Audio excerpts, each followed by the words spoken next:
2024 లేదా 25లో డిగ్రీ లేదా బీటెక్ చదివారా? సాఫ్ట్‌వేర్ జాబ్ కోసం ఎదురు చూస్తున్నారా? అయితే కోడ్ జ్ఞాన్ 100 డేస్ కోర్సులో చేరండి. జాబ్ సాధించండి. నమస్తే, వెల్కమ్ టు సుమన్ టీవీ. నేను మీ యాంకర్ సిరి. కేరళ నర్స్ నిమిషప్రియ కేసులో వాయిదా అన్న పదం మనందరికీ కూడా ఎంతో ఊరట కలిగించింది అని చెప్పొచ్చు. అండ్ అదేవిధంగా ఈ రోజు కనుక మనం చూస్తే బ్లడ్ మనీ సెటిల్మెంట్కి ఒప్పుకోవట్లేరు. మరి అయితే ఉరిశిక్ష పడే అవకాశమే ఉందంటారా? ఇది కంటిన్యూ అవుతుందా, లేదంటే తనని ఉరిశిక్ష ఆపే మార్గం ఏదైనా ఉందంటారా? సో దీని గురించే ఈ రోజు మనతో మాట్లాడడానికి హైకోర్టు అడ్వకేట్ అలగిరి రవీంద్రనాథ్ గారు ఉన్నారు. అడిగి తెలుసుకుందాం. నమస్కారం సార్. నమస్తే అండి శ్రీ గారు. సార్, చాలా మంది కూడా కేరళ నర్స్ నిమిషప్రియ ఉరిశిక్ష వాయిదా సంగతి గురించి మాట్లాడుకోవడం మనం వింటూ ఉన్నాం. మరి ఇంతకీ ఈ వాయిదా అనేది కంటిన్యూ అవుతూ ఉంటుందా, లేదంటే తనకి ఖచ్చితంగా ఉరిశిక్ష పడుతుందా?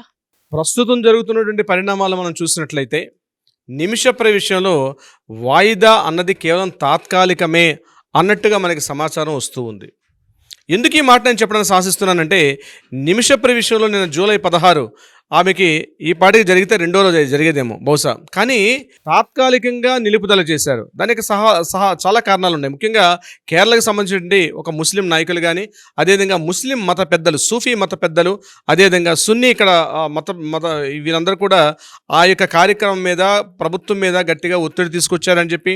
అయితే ఇక్కడ కీలకమైన విషయం ఏమిటంటే, ఎవరైతే బాధితుడు ఉన్నాడో ఆ తలాల్ హమీద్ అని చెప్పినటువంటి బాధితుడు ఎవరైతే ఉన్నారో వాళ్ళ కుటుంబీకులు మాత్రం ఈ బ్లడ్ మనీ అంటే రక్త పరిహారానికి సంబంధించి వాళ్ళు ససేమిరా అంటున్నారు. అంటే మాకు అవసరం లేదు, ఆమెను ఎట్టి పరిస్థితుల్లో కూడా జరగాల్సింది, ఉరి తీయాల్సింది అన్నట్టుగా ఉన్నారని కూడా వార్తలు వస్తున్నాయి.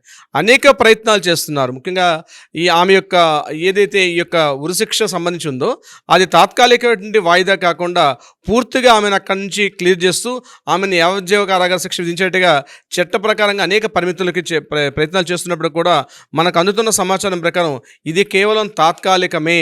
1-2 రోజుల, 10 రోజుల, వారం రోజులంది మనకు తొందరలోనే తెలిసే అవకాశం ఉంటుంది. కానీ ఆ ముస్లిం మత పెద్దలు చేసినటువంటి ఏదైతే ప్రయత్నాలు ఉన్నాయో వాటికి కొద్దిగా ఊరట లభించినట్టుగా 16వ తారీఖు నాటికి వాళ్ళు కొంతగా ముగ్గినట్టుగా తెలుస్తుంది. కానీ బహుశా ఈ క్షణం మనం వీడియో చేస్తున్న సమయానికి అయితే ఆ కుటుంబీకులు ఎవరు కూడా సస్యమీర అన్నట్టుగా ఉన్నారు. ఎట్టి పరిస్థితుల్లో ఉరి తీయాల్సిందే అంటున్నారు. అంటే వాళ్ళు డైజెస్ట్ చేసుకోలేకపోతున్నారు. తమ కుటుంబానికి పెద్ద దిక్కైనటువంటి ఆ వ్యక్తి చనిపోవడం అనేది అత్యంత దారుణంగా, అది యాక్సిడెంట్గా చనిపోవడం వేరు. కానీ ఇలా కావాలని ఇప్పుడు అతను నిజంగా ఏదైనా అటాక్ చేసి ఉంటే, అతను ఆమె మీద మానసికంగా, శారీరకంగా అటాక్స్ చేశారనుకుంటున్నారు. నిజంగా అతను అటాక్ చేసి ఉంటే అతని మీద శారీరకంగా ఆ టెంపరీగా అంటే ఆ క్షణంలో ఆ ఉద్రేకంలో ఏదైనా రివెంజ్ తీర్చుకునే క్రమంలో అతను చనిపోయి ఉంటే బహుశా వాళ్ళు ఏదైనా కొంత క్షమాభిక్ష పెట్టే అవకాశం ఉండొచ్చేమో. కానీ ఇక్కడ జరుగుతున్న సంఘటన ఏంటంటే, అతన్ని చనిపోవాలని ఇంటెన్షనల్లీ అతన్ని పూర్తిగా అతనికి ఒక రకమైన కైరిటన్ అని చెప్పి ఇంజెక్షన్ ఇవ్వడం, ఆ సెడిషన్ ఉన్నటువంటి ఇంజెక్షన్ ఇవ్వడం, తద్వారా ఆయన కోమాలోకి వెళ్ళిపోవడం, ఆ డోసు ఎక్కువ అవడం వల్ల అతను చనిపోవడం. దాని తర్వాత ఇంకొక దారుణ సంఘటన అంటే, చనిపోయిన తర్వాత అయినా వీళ్ళు కనీసం చెప్పకుండా ముక్కలుగా నరికేసి వాటర్ ట్యాంకులో పడేసి అటువంటి పాశవికంగా మైండ్ సెట్ ఉన్నటువంటి వ్యక్తులు ఇంకా బతకకూడదు అన్నటువంటి ఒక మైండ్ సెట్లో ఉన్నారు. అది ఎంతవరకు నిజమా కరెక్టా అని చెప్పడం ఉంది నేను చెప్పే ఉద్దేశం అది కాదు. కానీ వాళ్ళు అలాంటి స్థితిలో ఉన్నట్టుగా కొన్ని మనకు వార్తా కథనాలు కూడా వినిపిస్తూ ఉన్నాయి దానికి సంబంధించి.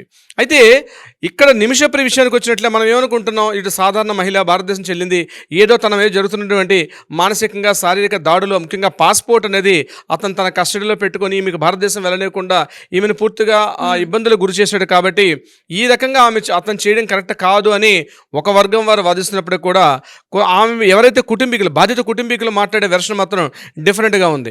ఎందుకంటే ముఖ్యంగా సౌదీ అరేబియా, యెమెన్, ఈ రకంగా కువైట్, అబుదాబి, ఇటువంటి కువైట్ ఇటువంటి దేశాల్లో ప్రత్యేకించి షరియత్ చట్టాల్లో ఒక నిబంధన కఠినంగా ఉంటుంది. ముఖ్యంగా కన్నుకు కన్ను, ప్రాణానికి ప్రాణం, చేయికి చెయ్యి, కాలుకు కాలు అన్నట్టుగా ఉన్నట్టు ఉంటాయి షరియత్ చట్టాలు. చాలా కఠినంగా అమల్లో ఉంటాయి. అంటే మొదటి నుంచి వాళ్ళ షరియత్ను ఫాలో అవుతారు కాబట్టి అట్లా ఉంటుంది. కానీ దాంట్లో చిన్న మినహాయింపు ఏంటంటే, ఒక ముక్తాయింపు దాంట్లో ఉంది. ఏంటి మినహాయింపు అంటే, ఎవరైనా సరే బాధిత కుటుంబీకుడికి క్షమాభిక్ష పెట్టే అధికారం ఉంటుంది కాబట్టి వాళ్ళు కన్సిడర్ చేస్తే దీనికి ఉంటుంది. కానీ ఒకటి ఇక్కడ వాళ్ళు మొగ్గు చూపే విధంగా అయితే మనకు కనిపించట్లేదు. దీని మీద రకరకాల అంతర్జాతీయ స్థాయిలో అనేక మీడియా కథనాల్లో, వార్తా కథనాల్లో దీని గురించి చర్చ జరుగుతున్నప్పటికీ కూడా యమన్ ప్రభుత్వం ప్రత్యేకించి దీన్ని పెద్దగా వ్యాప్తిలోకి తీసుకెళ్లే ప్రయత్నం చేయట్లేదు. మనకు అందుతున్న ఇన్ఫర్మేషన్ ప్రకారం మోడీ ప్రభుత్వం వారు కూడా డైరెక్ట్గా సంప్రదింపులు జరిపినప్పటికీ కూడా అటార్నీ జనరల్ అయినటువంటి వెంకటరమణ గారు కూడా దీనికి సంబంధించి చాలా ప్రయత్నాలు చేసినప్పటికీ కూడా పెద్దగా ప్రయత్నాలు ఉన్నట్టుగా కనిపించడం లేదు. అయితే నిమిషప్రియని ఉరి తీయడం కరెక్టా కాదా, భిన్నాభిప్రాయాలు వ్యక్తం అవుతున్నాయి. కొంతమంది ఇది కరెక్ట్ అని, కొంతమంది కాదని. ఏదేమైనప్పుడు కూడా 2020 నుంచి ఇప్పటి వరకు ఏదైతే international council for the Nimishapriya అని మాట్లాడుకుంటున్నామో ఆమె మీద కొంత ఫండ్స్ అనేది జనరేట్ చేయడం, అంటే కొంత సానుభూతి అయితే కొంతవరకు ఉంది మీద.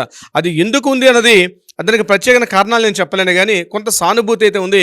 ఒక అమ్మాయి ఇట్లా అంటే అక్కడ ముఖ్యంగా హైతీ తిరుగుబాటుదారులు వచ్చిన తర్వాత చాలా వరకు మరణశిక్షలు వేయడం చాలా తక్కువ. ఎందుకంటే 2015లోనే అక్కడ హైతీ తిరుగుబాటుదారులు చేశారు. దాంతో ఆ దేశాన్ని పూర్తిగా ఆక్యుపై చేశారు. ఆ టైంలోనే ఇక్కడ వాళ్ళ హస్బెండ్ అదేవిధంగా వాళ్ళ అబ్బాయిని కూడా అక్కడికి వెళ్లకుండా కొంతవరకు పాస్పోర్ట్స్ నిషేధించడం జరిగింది. ఆ అమ్మాయి ఇక్కడ ఫిక్స్ అయిపోయింది, అంటే ఉండిపోవడం జరిగింది. ఈ యొక్క ఏదైతే ఎంటర్ ఇష్యూ గురించి మనం మాట్లాడుకునేటప్పుడు నిమిషప్రియ యొక్క పరిస్థితి మాత్రం దెందనగండం నూరేళ్ళ ఇష్యూ.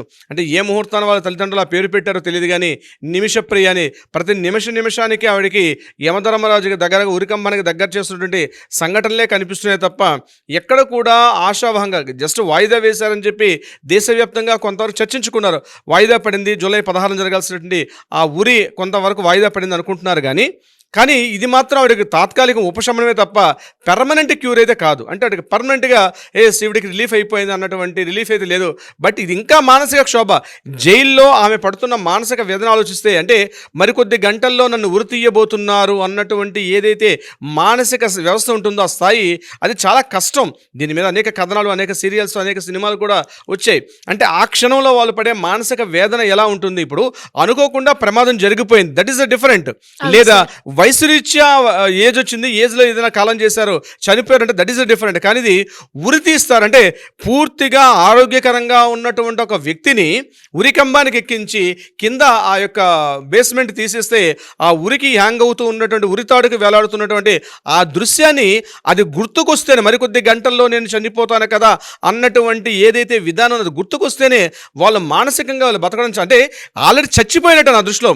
నిమిషప్రియ ఉరికంబం అంటే శారీరకంగా ఉన్నటువంటి దేహాన్ని ఉరి తీయాలి తప్పించి మానసికంగా ఉరి నీకు పలానా టైంకి ఉరి శిక్ష విధిస్తున్నావు అని చెప్పి ఎప్పుడైతే తీర్పులు వెలువడతాయో ఆ సమయంలోనే ఆ నిందితులకి, అందులో జైల్లో ఉన్నటువంటి ఆ వ్యక్తులకి ఇక పూర్తిగా చనిపోయినట్టే. వాళ్ళకి నా దృష్టిలో వాళ్ళు చనిపోయినట్టే. క్షమాభిక్ష పెట్టడం అన్నది ఏదో యమద్వారపు మన గేట్ల దగ్గరికి వెళ్ళేసరికల్లా యమధర్మరాజు నువ్వు కాదు వేరే వాళ్ళని పిలవబోయి నేను పిలిచాను, సరే వెళ్ళమని చెప్తే ఎంత ఆనందం కలుగుతుందో అంత ఆనందంగా ఉంటుందేమో. కానీ ఒక సందర్భంలో మాత్రం ఉరి పలానా టైంకి నేను ఉరితీస్తారంటే అది జీవించడం, అది డైజెస్ట్ చేసుకున్నప్పుడల్లా అంటే నా దేహకు కుదర క్షణాల్లో చనిపోతాను కదా అన్నటువంటి ఆ మానసిక భావన ఏదైతే ఉందో అది కవులకు కానీ, రచయితలకు కానీ, రైటర్స్ కానీ అది అంటే పుస్తకాలకు అందనటువంటి, భాషకు అందనటువంటి ఒక అతీతమైన అలౌకికమైనటువంటి ఒక ఫీలింగ్. అది ఇలా ఉంటుంది అని చెప్పలేం మనం.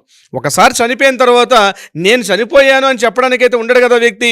నేను ఇలా చనిపోయాను, నా చావు చనిపోతే ఇలా ఉంటుందని ఎవరికి వాడు ప్రత్యేకంగా తెలుసుకోవాల్సిందే తప్ప నేను చనిపోయి చావు అంటే ఇలా ఉంటుంది, ఏమంటే తీపి అంటే ఎలా ఉంటుంది, కారణం అంటే ఎలా ఉంటుంది, వగరంటే ఎలా ఉంటుందని చెప్పొచ్చు. కానీ నీకు చావు అంటే ఎలా ఉంటుంది ఎవడో చెప్పడు. ఎందుకంటే అది చూసినప్పుడు మళ్ళీ వెనకొచ్చి మాట్లాడలేడు కాబట్టి. ఇప్పుడు ఉరికంబానికి ఎక్కబోతున్న నిమిషప్రియ యొక్క మానసిక స్థాయిని మనం కాసేపు విశ్లేషించుకుంటే ఆమె మానసిక స్థాయి అతీతంగా ఉంటుంది. ఎందుకంటే ఆల్రెడీ చనిపోయినట్టే నా దృష్టిలో ఆవిడ. ఎందుకంటే మరికొద్ది గంటలో చనిపోతా, మరికొద్ది క్షణాల్లో ఆ ఉరికంబాన్ని తీసుకెళ్తారు, అక్కడ టైం చూస్తారు, ఆమెను తీసుకెళ్తారు, మినిట్ టు మినిట్ కూర్చుంటారు. ఆమె యొక్క ఉరికంబానికి ఎక్కించే ముందు ఆమె మొహానికి నల్ల ముసుగు వేస్తారు, చేతులు కాళ్ళు కట్టేస్తారు, ఎక్కడ వెలువెల కొట్టుకుంటారని చెప్పి ఆ టైంలో ఆమెకి బేస్మెంట్ పెట్టి ఒక బలమైన తాడు కడతారు. ఆ తాడు కట్టేటప్పుడు ఉరిపోవడం. అంటే సామాజిక సమాజంలో, ఒక నవనాగరిక సమాజంలో బ్రతికి ఉన్నటువంటి వ్యక్తిని ఏదో ఇంకా ఆదిమ కాలం నాటి మనుషుల్లాగా, ఏదో అరాచక పెట్టి, ఏదో అనాది కాలంలో ఏదో రాతి యుగం మనుషుల్లాగా మనిషిని చంపారు కాబట్టి ప్రాణానికి ప్రాణం తీయాలనేటువంటి అటువంటి చట్టాలు మాత్రం ఇప్పటికీ కూడా ఎవరు హర్షించరు. అంటే ఏదైనా జరిగితే ఇప్పుడు భారతదేశంలో కూడా మనం కలకత్తా ఇష్యూ చూసాం. కలకత్తా ఇష్యూలో కూడా ఆ సంజయ్ రాయ్ మీద మనకు ఉరిశిక్ష వేస్తే చాలా మంది ప్రతిఘటించారు. ఎందుకంటే ఉరి అన్న సమంజసం కాదని చెప్పి కోర్టు కూడా అతనికి యావజ్జీవ కారాగార శిక్షగా దాన్ని మార్చే తప్పించి ఉరిశిక్షగా మార్చలే. సో ఉరిశిక్ష తీయడం అనేది ఏదైతే ఉందో సభ్య సమాజంలో, ఆధునిక నాగరిక సమాజంలో ఇటువంటివి మాత్రం కరెక్ట్ అనేది కాదని నా యొక్క ప్రత్యేక భావన. శ్రీ గారు, మీరు అన్నట్టుగానే సార్ ఇప్పుడు దేశవ్యాప్తంగా కూడా అందరూ తనకి ఉరిశిక్ష వాయిదా పడాలి అని అనుకున్నారు. అలాంటిది తనకి రేపు ఉరిశిక్ష పడుతుందో లేదంటే ఇంకో గంటలో ఉరిశిక్ష పడుతుంది అంటే తన మానసిక శోభ అంతా ఇంత కాదు అని చెప్పొచ్చు. అండ్ అందులో భాగంగానే ఉరిశిక్ష వాయిదా పడాలనే మనమైతే కోరుకుందాం. Anyways great information sir. Thank you so much. Thank you so much Siri garu. Suman టీవీలో మీ పర్సనల్ అండ్ బిజినెస్ ప్రమోషన్స్ కోసం కింది నెంబర్కి కాంటాక్ట్ చేయండి.